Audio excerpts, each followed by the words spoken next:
Good evening. Mayor Fry is out of town this evening, so I, Mary Westfall, President of Sylvania City Council, will serve as acting mayor. So with that, I call this meeting of Sylvania City Council for Monday, June 16th to order. Will the clerk please call the roll? Mr. Hanson? Here. Mr. Hanem? Here. Mr. McCann is excused. Mr. Murphy? Here. Mr. Richardson? Here. Ms. Stowe? Here. Mrs. Westfall? Here. 6 members of City Council are present, therefore a quorum does exist. So we've got a guest here today, Mr. LaBelle, and with that, I would invite you to join us in the Pledge of Allegiance tonight, led by Mr. Murphy. Pledge allegiance to the flag of the United States of America and to the republic for which it stands, one nation, under God, indivisible, with liberty and justice for all. Thank you. I have a few things to add to the agenda. First, election of President Pro Tem. My apologies there. Is there a motion to nominate someone for President Pro Tem? Yes, Mr. Madam President, I move to designate Marcus Hanson as President Pro Tem for this evening. Second. It's been moved and seconded. Are there any other nominations to come before this council? Hearing none, it's been moved and seconded that Marcus Hanson serve as President Pro Tem in this meeting of June 15th, 2026. All in favor, please indicate by saying aye. Aye. Any opposed? Motion carries. And congratulations to you, Mr. Hanson, and thank you for your willingness to serve. So I see the additions to the agenda. I'm going to put that in place now. I did jump ahead there. So I do have a few additions to the agenda myself. First, I'd like to add item 15A,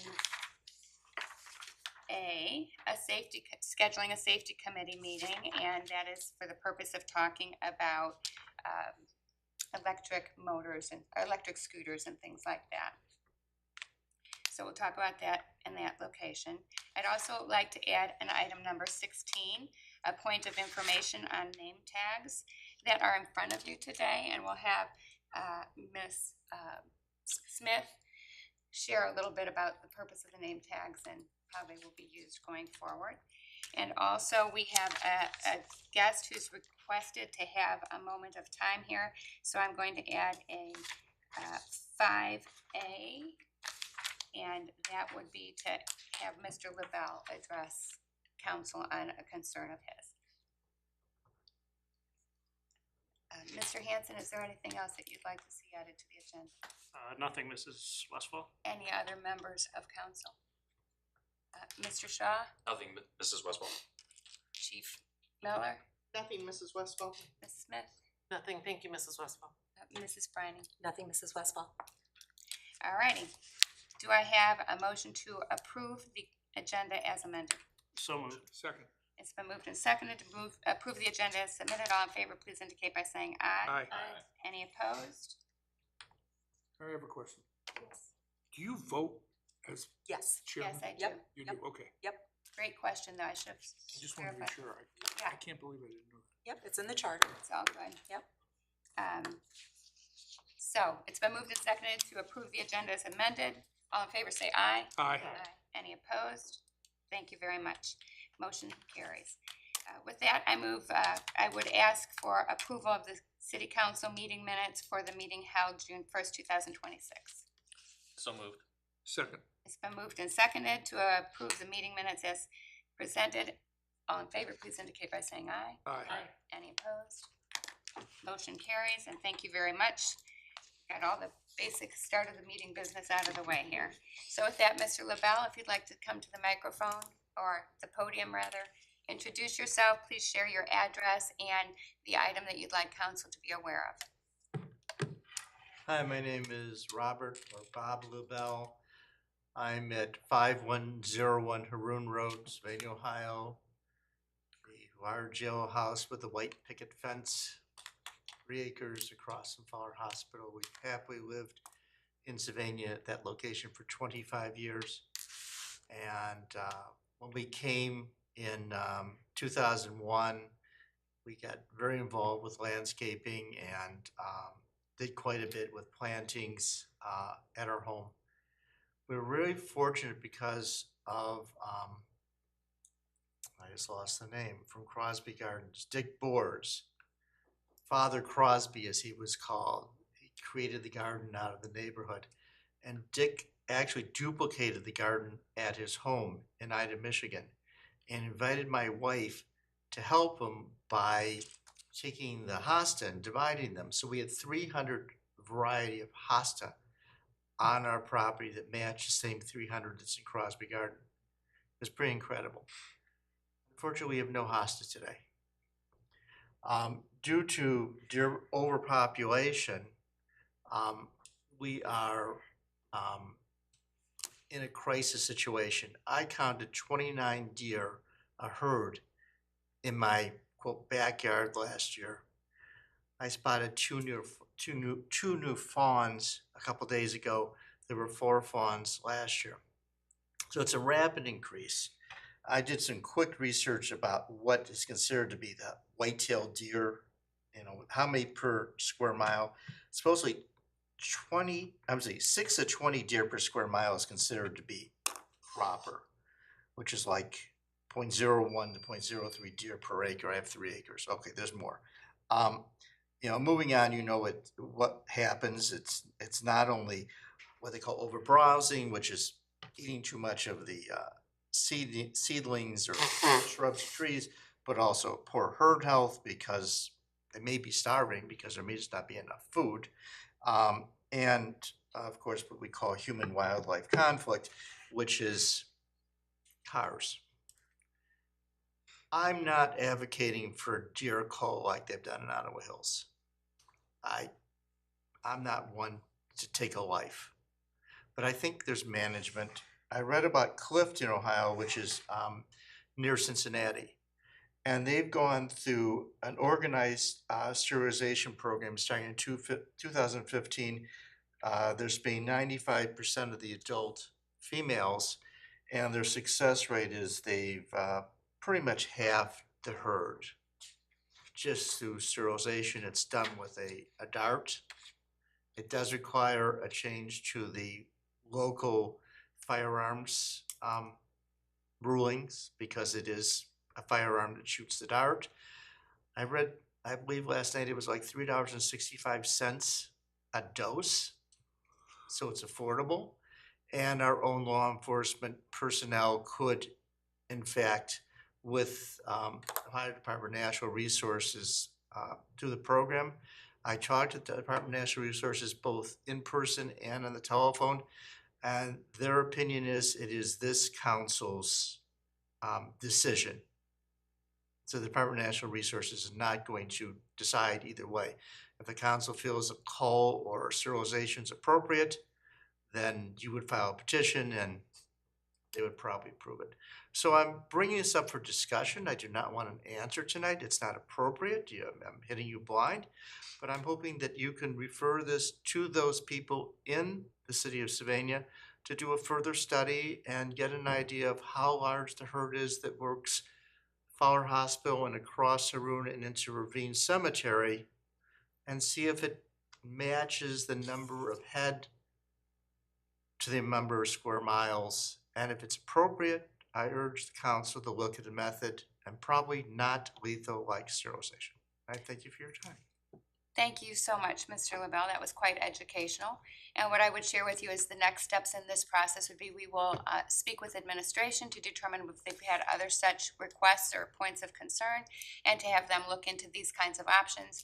Then we'll schedule a committee meeting to bring what administration has identified to help educate all of us and determine what those next steps look like. So with that, I thank you for your time and energy Thank you today. all. It was very helpful.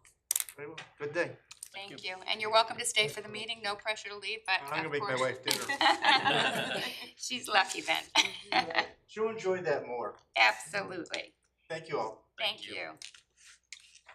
So with that, I would, I'll just note feral cats were a mess. feral cats for a Okay. mess. And Good point, Mr. Hannon. this has all that potential as well. So, Maybe can learn from the process with feral cats. I love that you've mentioned that. It's been a ways back. yeah, All right, thank you, done some of that. thank you. So with that, we'll consider item number 6 on the agenda, which is proposed resolution 6-2026, providing for the submission of the initiative petition to the electors of the city of Sylvania at the next election, November 3rd, 2026. And what I would say is just that this legislation is what we requested at our last meeting. It's prepared as the final step to advance the initiative petition to the electors in Sylvania. And this is following the process in the city charter.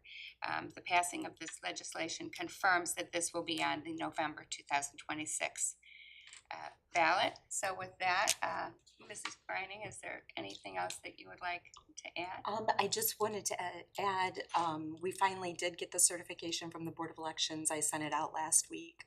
So the signatures are, I think there was about 298 that were required.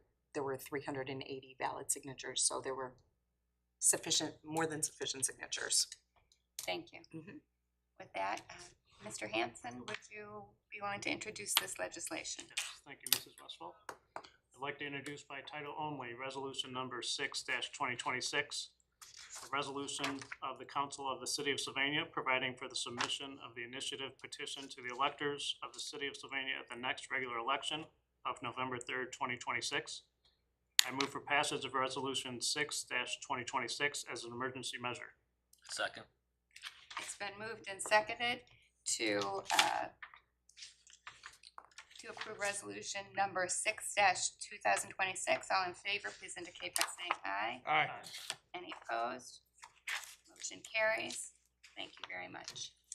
With that, we'll move on to item number 7, proposed ordinance number 98-2026, declaring improvement to certain parcels of real property to be a public purpose and exempt from taxation. The detail, of course, was in the ordinance that you all received. So with that, I would ask if Ms. Brining has anything else to add to this. Sure, thank you, Mrs. Westfall. This is establishing another TIF area for the former, not former, they're still owned by the Wickford Woods Apartments that have been serving as the dorms for Lourdes University, also including the Key of Glory Lutheran Church property, and then crossing over into the mid-campus area of Lourdes. We're not aware that there's going to be any development there, but we just wanted to be able to take advantage of any potential growth and improvement in that area. And also if there's any additional infrastructure needs, the TIF will be able to provide the funding for that. So the city could potentially assist. The schools did consider, we've been in touch with them about it. They have no concerns. They passed a resolution waiving their time. They have 14 days notice requirement, but they passed a resolution at their board meeting last week, and don't have any concerns because part of the agreement is the same as the other TIFs that we have enacted. We will continue to make the schools whole. Are there any questions for Ms. Brining? Hearing none, I would ask Mr. Hanson to please introduce the legislation. Thank you, Mrs. Westfall. I'd like to introduce by title only, ordinance number 98-2026, declaring the improvement to certain parcels of real property to be a public purpose and exempt from taxation, and providing for the collection and deposit of service payments into the tax increment equivalent fund, and specifying the public infrastructure improvements directly benefiting the parcels. I move for passage of ordinance number 98-2026 as an emergency measure. Second. It's been moved and seconded to approve ordinance number 98-2026. All in favor, please indicate by saying aye. Aye. Any opposed?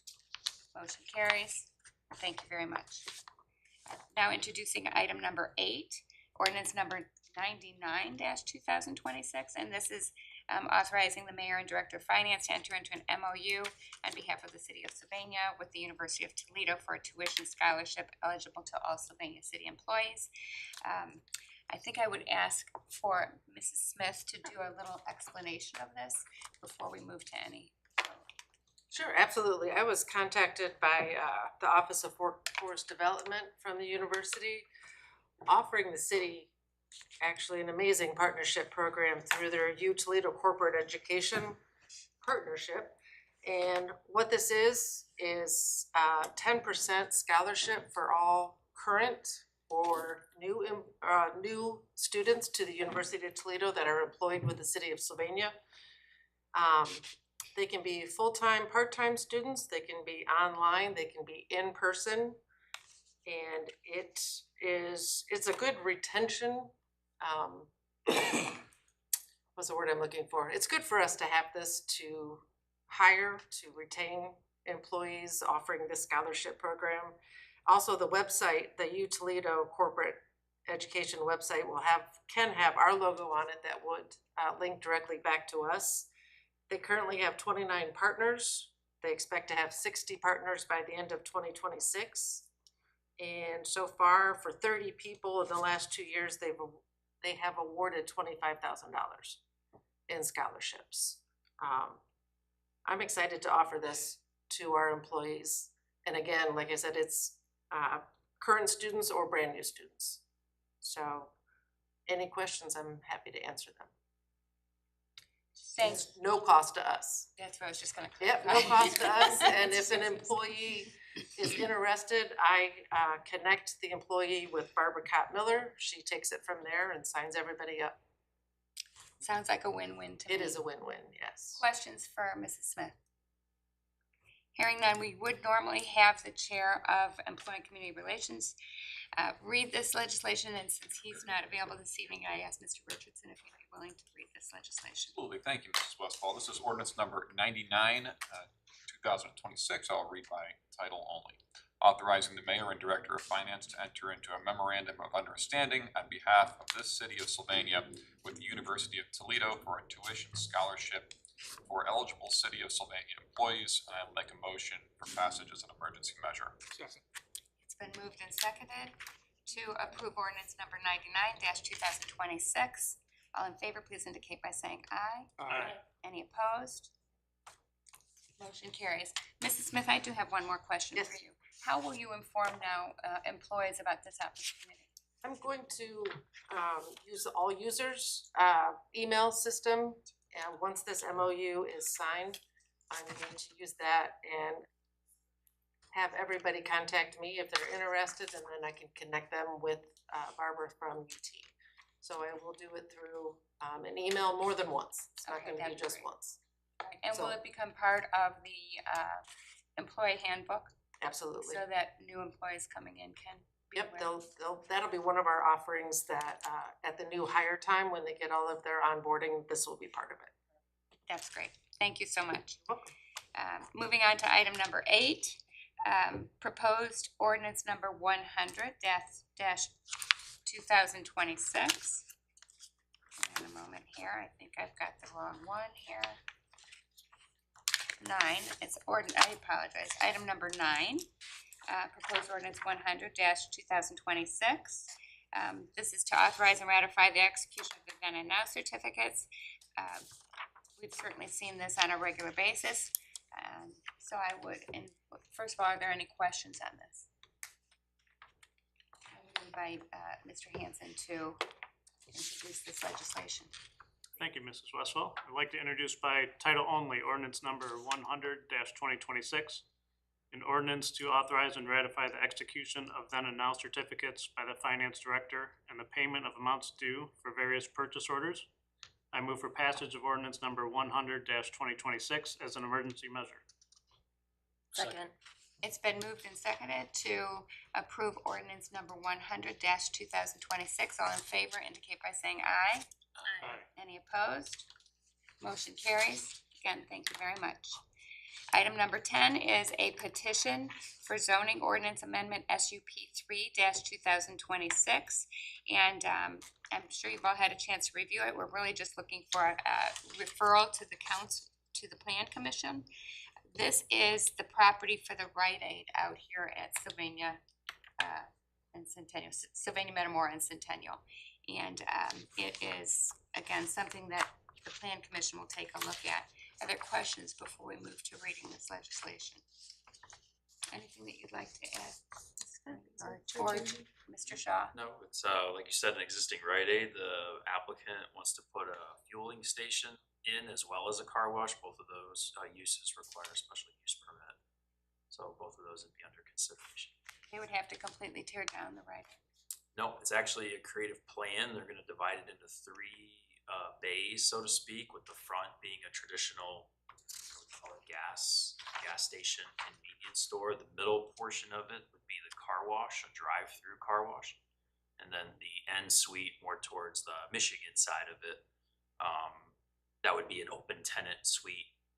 It could be anybody in a commercial business. So a pretty unique idea for the existing shell, but that's the proposal. Thanks, Mr. Shaw.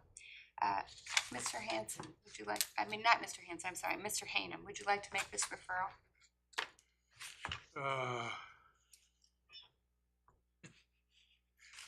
I hate these buildings.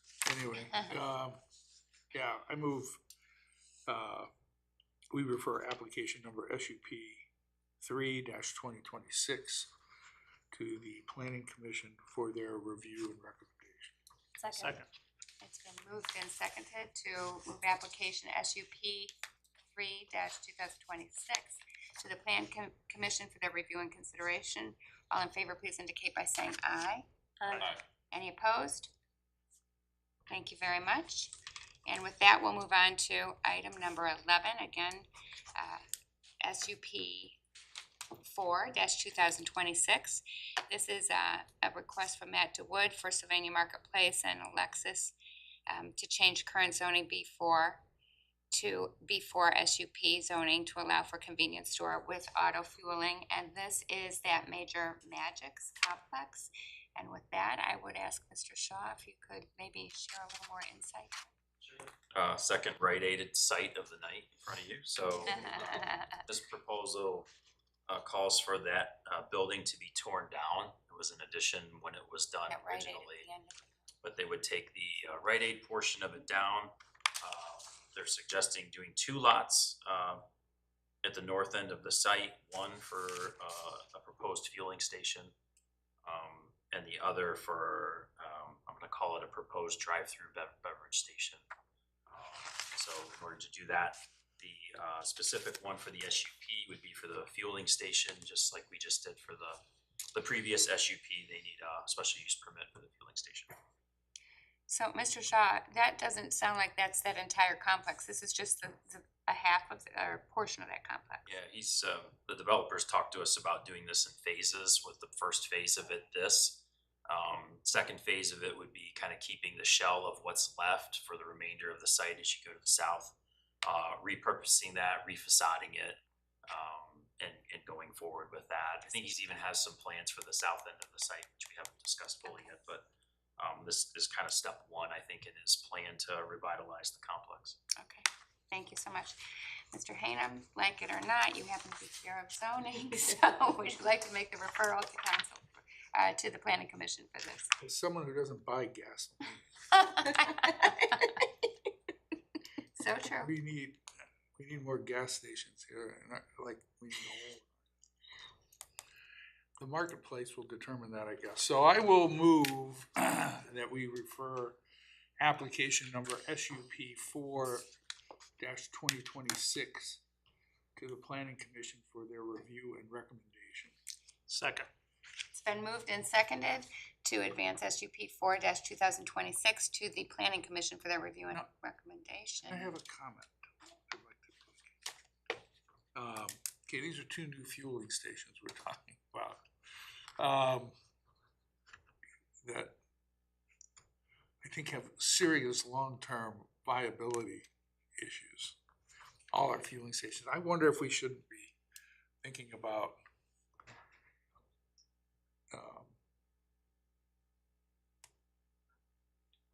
I'd love to hear the planning commission's thought about this, about some sort of bond to decommission these facilities as a condition of issuing the SUP. That's, okay, I'm thinking of this, so we're gonna talk about this in council at some point. But it seems to me entirely appropriate that if you're gonna build a cell tower in Sylvania, I would want you to have a bond to take it down. If you were this is something I'd like to think about and consider about new fueling stations. I don't sense, there's a particular shortage of fueling stations in our community. But throw that out there, I see would, what they think. I would ask that, perhaps we could make sure the mayor is aware of this Yes. as he goes to the next planning commission meeting to I will make sure that ask that Kristen- question. It's a Yep. good one. Yep, I will make sure Alright. that Kristen, and I'll also do some research to make sure that you can get those. Yeah, we can Cause do that. sometimes it's Well, it's our special use. right, no, I know, but I just mean that an insurance company would offer that. And I don't know if, Oh, yeah.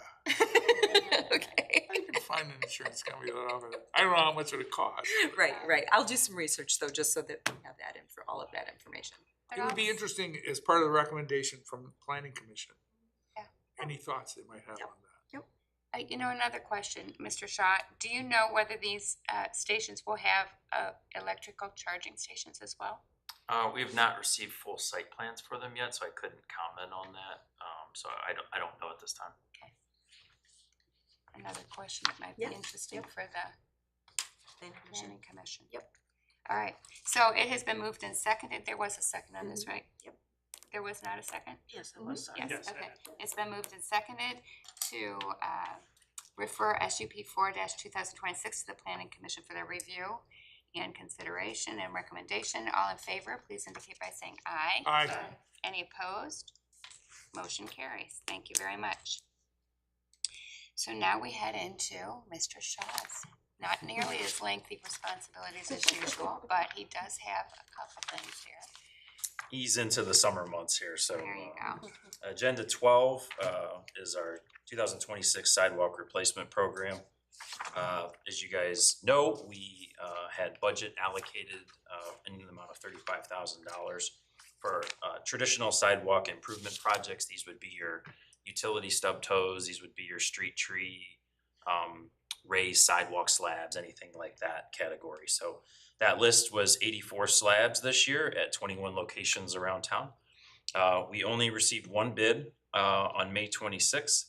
That was from Genite Company, a local company here in Toledo, Ohio, who has done our sidewalk replacement program in the past. And their bid was $43,476. So that would be $8,476 over budget in our line item for that this year. Their proposal also included a subcontractor that is not licensed with us called KHC Concrete and Construction. They're located in Bowling Green, and we asked for references for them since they appear to be doing most of the work under Genite's license if they were awarded. And all of their reference checks came back stellar, excellent concrete contractor from all the references applied. So it seems like they're qualified to do it. I am recommending to move forward with the full amount. It is over budget.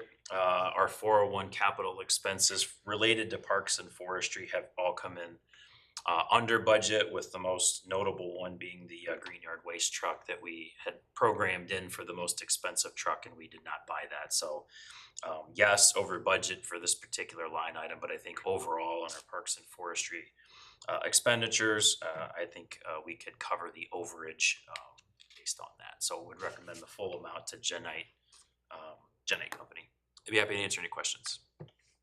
Any questions for Mr. Shaw? Mrs. Westphal. Yes. I Mr. Hanson. do have a question, and this, this one is sidewalks, but it could be something else, just from a process standpoint. In a situation where we only receive one bid, if that didn't pass in council, does it get pushed to next year, or does it get rebid? I'm just curious how that works. Yeah, we can certainly look at several options, honestly. We haven't run across that in this particular program, but let's say if it was a roadway project and we got a bid that was pretty high, we could look at rebidding it and see what it is. We could look at going back to specific contractors and asking some questions. What didn't you like in this particular proposal? Was there something that we did wrong here that would help? Would it be extending the completion date? There's a lot of things that we could do. Maybe timing was bad. I don't know. Maybe by the time that we had offered it this year, maybe their plates were full. Concrete is tough right now. data centers across Ohio have consumed concrete plant capacity, and what's left for those that do roadway work and sidewalk replacement projects is tough and it's expensive. So doesn't quite surprise me that it's over budget, but you know, that's kind of the climate that we're in when it comes to concrete right now. But we could certainly look at other options with that and see how it goes. But like I said, I think we're comfortable here to move forward with. Yeah, and I wasn't suggesting that, I was just curious, you know, cause then you open the risk of a higher bid coming the could. next time, Absolutely. you know, Yeah, but, you could. thank you. Any other questions for Mr. Shaw? Hearing none, I'd ask Ms. Dow if you would introduce this legislation, please. Thank you, Mrs. Westfall. I would like to introduce ordinance number 101-2026 and read by title only. Accepting the proposal of Genite Company and awarding the contract for the 2026 sidewalk replacement program to same, authorizing the expenditure for the improvements in the amount of $43,476, appropriating funds therefore. I move for passage of ordinance number 101-2026 as an emergency measure. It's been moved and seconded to approve ordinance number 101-2026. All in favor, please oh wait, are there any other questions before we go down that path? So sorry, I think we got them all out. Okay. All in favor, please indicate by saying aye. Aye. Any opposed? Motion carries. Again, thank you very much. So with that, we come to item number 13, the Centennial Road and Little Road intersection improvements. Mr. Shaw. Thank you, Mrs. Westfall. So in front of you tonight is a contract change with Tetra Tech upon the request of myself. The solicitation windows are open, which is now Lake Erie West, used to be Temacog, for what we thought was gonna be one funding program, Surface Transportation Block Grant. And as it turns out, in spring, we learned that the CMAQ program was actually going to be added to the solicitation too, which we were not planning for. And the reason that they added a small allocation of that for the CMAQ program was several projects have not come to fruition that were allocated funding within the metropolitan planning area. So as those projects turn the money back in, that puts the money back in the pool for solicitation windows for everybody else. So good news for us, that gives us the opportunity to try to apply for federal funding for that project, which we have not done so yet. As a preview for probably the July meeting, when we have to have those authorizations from council to request for funding approved by, I probably will be submitting this project for both funding programs and then see if any of them, see which one we kind of fare well in. But in order to solicit for the one program, the CMAQ program, we have to do some additional requirements that we did not scope Tetra Tech to do, which includes providing a level of service analysis for the roundabout using highway capacity software. They were not scoped to do that originally. So being that we're trying to prepare ourselves for the application, I did ask for them to give us a proposal to do both of those, which they did. It's broken down into two tasks. Task one would provide $2,500 of service to give us that information necessary for the application.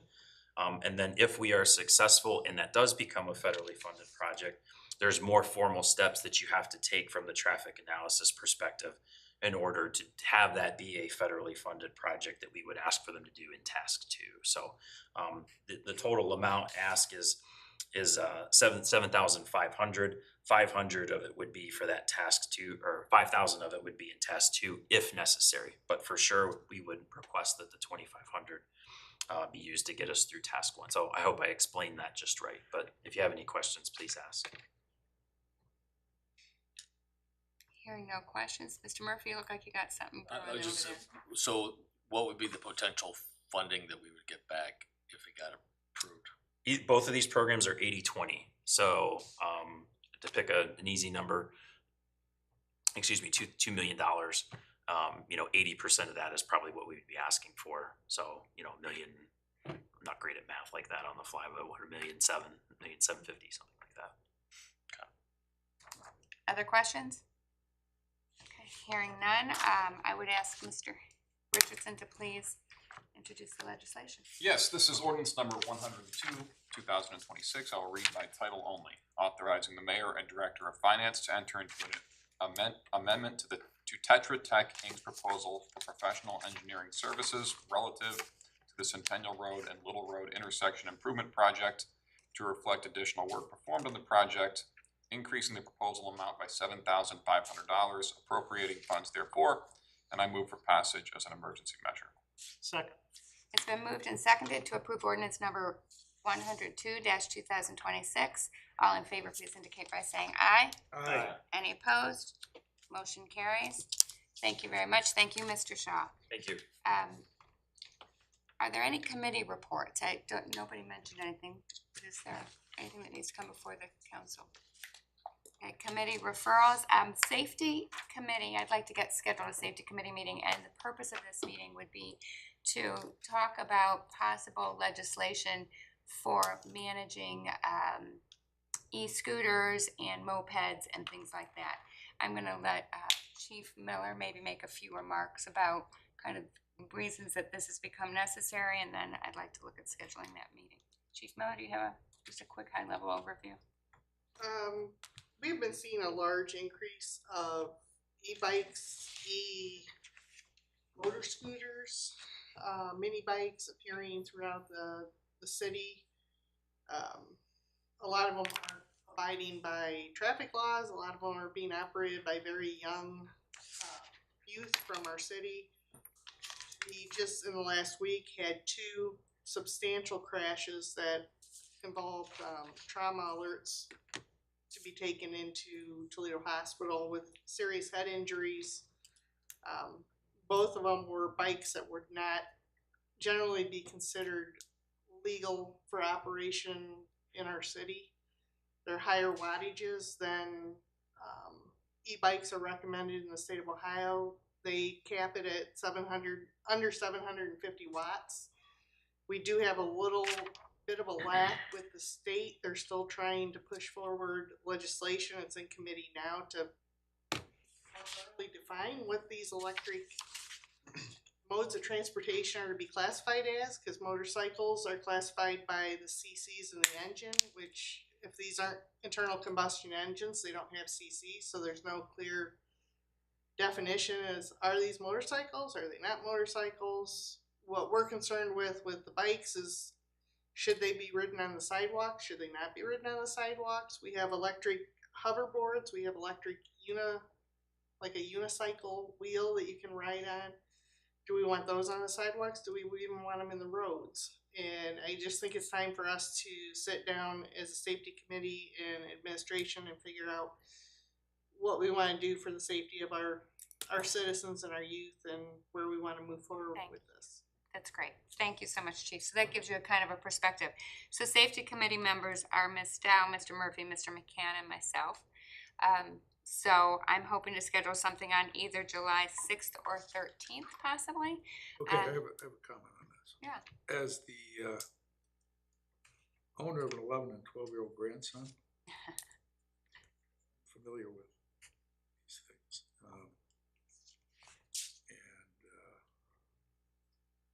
Do we have any model legislation out there someplace Yes, else? there's several communities that we'll have for the committee for the safety committee to review, and obviously all of council. Okay, from where? New Albany, Ohio, and Twinsburg, Ohio. Okay, well,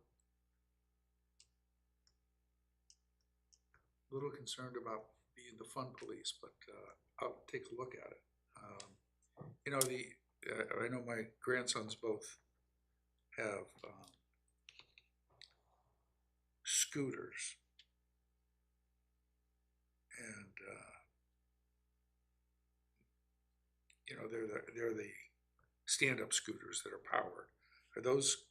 Is that one of the things you're? That's one of the things that we need to talk about as a community, what we're willing to tolerate and what we want. We did stop one last year, and that scooter was rated for 70 miles an hour.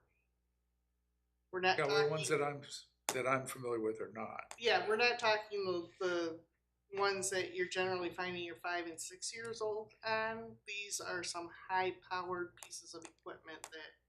Yeah, I'm thinking are about out there 11 on and our 12-year-olds. streets. Yeah. They're, And I would note on that too, I mean, there's 3 scooters laying in my front yard right now when I. I'm sorry? There's 3 scooters laying in my front yard right now when I came to the left to come to this meeting.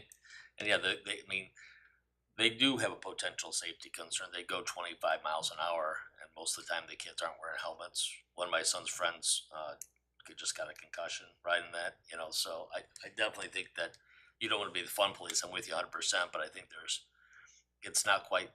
they're not quite the same as they were before. And we just had coming up Silica this weekend at night, somebody with, it was like a dirt bike or a mini bike with no lights on it, and it came whipping up the sidewalk and then cut catty corner across the traffic through the stoplight and then back through. So I do think that sometimes people forget that these are not just bikes. You know? Again, this is a safety committee just to Yeah. introduce Yeah, the so, but concept and exactly. to have some general Agreed, but- conversation and decide. That's helpful information, Mr. Murphy. I appreciate that. Appreciate your concerns as well, Mr. Hanem. I think this is this is the purpose of the safety committee meeting, is so that we can have these conversations among ourselves. So I appreciate the intro. Okay, well, if we're gonna have a safety committee meeting, we're gonna look at some proposed ordinances. I'm not a member of the safety committee, but I'd like to see those before the safety committee, because I'll participate in that meeting. You know, and my sense is that generally, Ms. Bryony, you do send all this information out to all council members. Sure. Not just the Right. safety committee. no, The I'll safety send it to committee are the everybody. ones that are asked and requested to be at the meeting, but for the information of all council No, members, they most would all. council members go to all the Yeah, committee anyway. meetings, so I'll make sure everybody has it. So, back to scheduling that meeting. I'm hoping to look at something on July 6th or July 13th. I'm flexible whether it's early morning or 5:30 at an after work meeting. Does that work for any of you? I am not available on the 13th, Okay. but I'm available on July 6th at the 5:30. Yep, I'm good with that. Okay, and I don't know. July 6th? And there's no council meeting that night. There is no council meeting that night. I think we don't meet for a month with council, so it seemed wise to just at least have this meeting beforehand. It is halfway through the summer. It may take a while to come to decisions on this, but it just seemed to make sense to not hold for a month. So, Okay, I'd be very interested in knowing what kind of scooters and bikes we're talking about, because talk about it There's in a- the safety committee. we will talk about it in a meeting. But I wanna know what we're talking about before I go into the meeting, Got it. okay? I understand this is your concern, chief, and this, I assume this is It's coming been- from you, and I would be very interested in your thoughts about what we ought to be talking about, okay? It's been brought to me by several residents in the last week have approached me as the chief of police asking what the city is planning on doing with this e-bike problem that they're perceiving as they're being driven all over the place with no regards for safety. They're seeing young children on them. So that's why I wanted the committee as a whole to talk about this, so it's not just coming from the police department, it's coming from us as a group deciding where we want to take this, and, you know, are there age limits, are there types that we're looking at including or not including, are there types that we wanna include as toys? We do have an ordinance that reflects toys on streets, like skateboards or roller skates. Do we wanna move some of these into those as younger children? Do we wanna permit those on the sidewalk while not allowing electronic bikes, the e-bikes, electric bikes on the sidewalk? Those are the things that we're gonna be discussing, and I will be sending out a list of the types of equipment that we're seeing out there on the streets on things that we would like to get a feel from you and the citizens. What is it that we need to do? And you mentioned that the Ohio legislature is working on some legislation. on It's this. still in committee. I'd like to see that too. Look, I'd like the law director to check that out for us. Share that with us. Are we? Are we getting ahead of ourselves when the legislature is actively considering this stuff? I mean, that would be a question I would raise in committee. I think that's a good question to raise in committee. Appreciate that. So, committee time, it's 5:30 on July 6th, a good time? Yep, I'm in. And I'll confirm with Mr. McCann as well. Is there a motion to that effect from the safety committee members that we would? And I will second. And so it's been moved and seconded to schedule a safety committee meeting for Monday, July 6th at 5:30 PM. All in favor, please indicate by saying aye. Aye. Any opposed? Motion carries, and thank you very much. Yep, if you could post that meeting, please. Okay, thank you. Next, we have just an information update. We've got these very handy dandy name tags in front of us, and I'm gonna let Mrs. Smith kind of share a little bit about this process and purpose and vision for these. This is just introductory ID tags for everybody. We have switched from in-house ID cards to instant card online, which has saved money and time for our IT department. And we started giving these out to everybody, especially people in the field, like our zoning administrator, streets, water, sewers. It's just come to light that it's best for our employees to be seen as City of Sylvania employees instead of wondering who they are. So I felt with how inexpensive they are, that everybody should have them going forward with our new security upgrades to the building. Should you need them, you'll have them. I'm hoping eventually that they will also be able to be card readers. So if we have the entry ways to our doors, what are they called, strike plates? Door strikes, yep. Those strikes, Yep. yeah. They work with fobs, Fobs, yeah. electronic fobs. Yeah, so we could possibly upgrade these cards for everybody to be able to enter the offices within the building. But these were mainly because of the upgrades to our building that are gonna be starting, that I wanted everybody to have an ID tag for now. And I do have clips, and I forgot to bring them in case anybody would rather have the clip, should you want that, I have those. Okay, and your plan is for us to use these where, when we come to these meetings? No, this is If we're in the just in building. case for some reason you're in the administration building after our upgrades go through and all the doors are locked and we have key fobs to get into all of our offices, that you have some identification on you and you won't have any issues. It's just for foreseeable future. I would share with you, Ms. Smith, that when I was at one of my employers at one time had something very similar to this, and it did it was the key card too. Yeah. So when you get to that step, perhaps that would be available here, and Oh, it made it absolutely. a lot easier, because that's what got everybody wearing them. Yes. Yes. They had to get into the building. So these are for you to have, you may never need them, should you need them, you have them. Great. Thank you very much for that update. You're welcome. May I ask just one quick question? Sure. Is your staff gonna be wearing these, Mr. Shaw? Yeah, we have them all, like she'd mentioned, the zoning administrator and I was stuff. gonna suggest getting ones with a safety breaker with. Equipment or something like get caught in it, make it safer. That is a good idea. Very good thought. That's all. Thank you. Okay, so that brings us to the end of our agenda. Is there any other business that would like to come before council from any of the council members? I would just point out that there are a few information pieces here, meeting minutes from the Board of Architectural Review, the Municipal Planning Commission, the Board of Zoning Appeals, and the Nuisance Abatement Board, so take a moment to take a look at those things. Is there a motion to adjourn the meeting? So moved.